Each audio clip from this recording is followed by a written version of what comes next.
নমস্কার, আরও একবার আমি সীমান্ত আপনাদের সকলকে Bengal job with study YouTube চ্যানেলে স্বাগত জানাচ্ছি।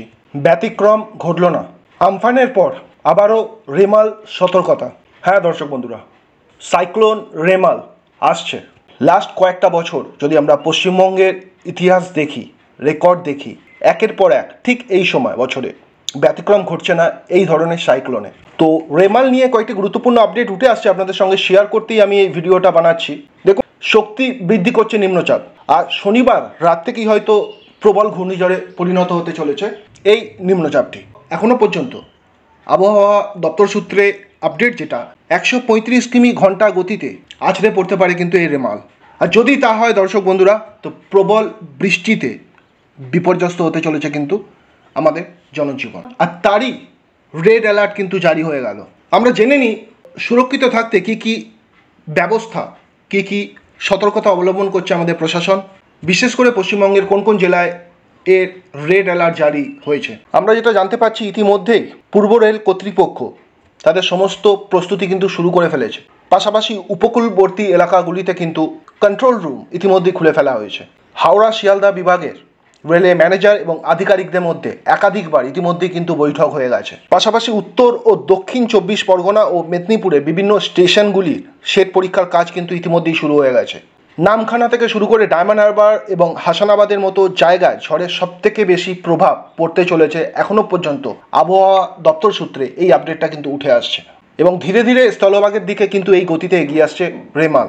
আলিপুর আবহাওয়া দপ্তর সূত্রে যেটা আপডেট দিয়েছে যে শনিবার সকালে কিন্তু ঘূর্ণিঝড়ে পরিণত হওয়ার একটি প্রবল সম্ভাবনা রয়েছে নিম্নচাপের। আর শনিবার রাতে আরও শক্তি বৃদ্ধি করে তৈরি হয়ে যেতে পারে কিন্তু এটি একটি ঘূর্ণিঝড়ে। গতকাল শুক্রবার বেলা 11টা অবধি এই রেমালের অবস্থান ছিল সাগরদ্বীপে দক্ষিণ এবং দক্ষিণ পূর্বে 660 কিলোমিটার দূরে, এবং ক্যানিং থেকে 710 কিলোমিটার দূরে ছিল এই নিম্নচাপের অবস্থান। ক্রমশ উত্তর এবং উত্তর পূর্ব দিকে এগিয়ে যাওয়ার কথা আছে কিন্তু এই রেমাল ঘূর্ণিঝড়ে। এবার আমরা জেনে নিই কলকাতা এবং দক্ষিণবঙ্গের কোন কোন জেলায় এর জন্য কি বিশেষ প্রভাব পড়তে চলেছে সেই দিকটা। দেখুন, এখনও পর্যন্ত এই ঘূর্ণিঝড়ের প্রভাবে শনিবার দক্ষিণবঙ্গের বিভিন্ন জেলায় হালকা থেকে মাঝারি বৃষ্টির পূর্বাভাস দিয়েছে কিন্তু আবহাওয়া দপ্তর। পাশাপাশি উত্তর এবং দক্ষিণ 24 পরগনা, পূর্ব মেদিনীপুরে অতি ভারী বৃষ্টির সম্ভাবনা কিন্তু থাকছে। এই দুটি জেলায় কিন্তু জারি করা হয়েছে লাল সতর্কতা। পাশাপাশি হাওড়া, হুগলি, নদিয়ায় জারি হয়েছে কমলা সতর্কতা।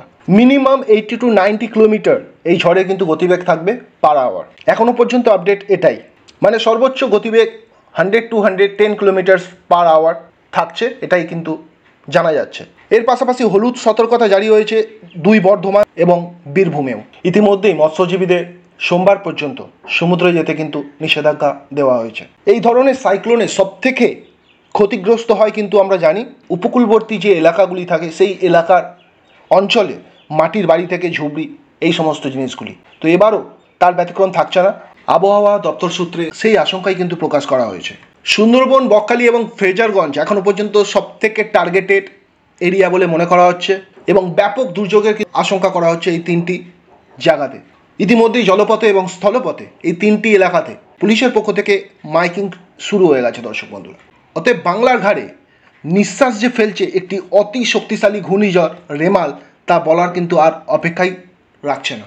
আবারও দুঃখের সাথে বলছি দর্শক বন্ধু, সবথেকে বেশি আতঙ্কে যারা আছে তারা হলো উপকূলবাসী মানুষেরা, কারণ ইতিমধ্যেই এর আগে তাদেরকে আমফান থেকে শুরু করে ইয়াস এবং ফণির ঝাপটা কিন্তু সহ্য করতে হয়েছে, আর এবার সেই ক্ষতেই মলম লাগাতে আসছে কিন্তু রেমাল। তো দর্শক বন্ধুরা, এই ছিল গুরুত্বপূর্ণ আপডেট আপনাদের সঙ্গে শেয়ার করলাম। আমাদেরও নজর থাকবে এই রেমালের ওপর। তো এরকমই রাজ্যের এবং দেশের বিভিন্ন আপডেট পাওয়ার জন্য আমাদের Bengal job with study YouTube চ্যানেলে আপনারা পাশে থাকুন, চ্যানেলটিকে সাবস্ক্রাইব করে রাখুন লেটেস্ট নোটিফিকেশন পাওয়ার জন্য। ভালো থাকবেন বন্ধুরা, সুস্থ থাকবেন, নমস্কার।